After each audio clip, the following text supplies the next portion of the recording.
Hey, it's Miss Crudup here, and I'm going to show you a science experiment with shadows. For this experiment, you will need a piece of paper, something to trace the shadow of, I'm using this pop can, and something to write with. You will also need a sunny spot.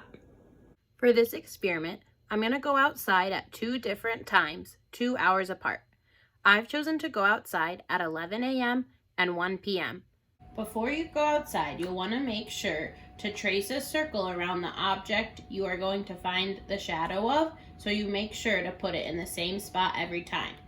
So I'm going to trace a circle around the pop can right here, so I know that I'm always going to be able to put it in the same spot, just like that. When you get outside, make sure that you choose a spot that you know can be the same spot the next time you came out. I chose this table because I know it's going to be in the same spot the next time I come outside. Now it's 11 o'clock, the first time I chose to trace my shadow. So I've put my pop can on my paper, and I'm going to trace the shadow that it makes on the paper.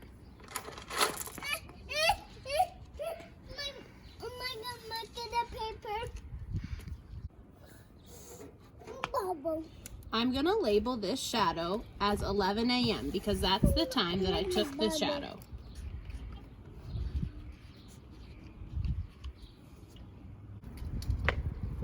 Now it's 1 p.m., so I'm going to trace the next shadow.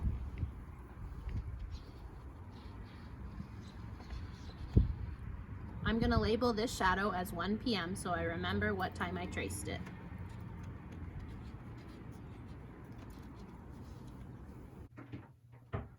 When I look at this paper, I can see that the shadow of my pop can moved over time.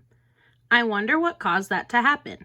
I wonder what would happen if I traced another shadow 2 hours later at 3 p.m. Try this experiment at home and let me know how it goes for you. Thanks for watching. Bye!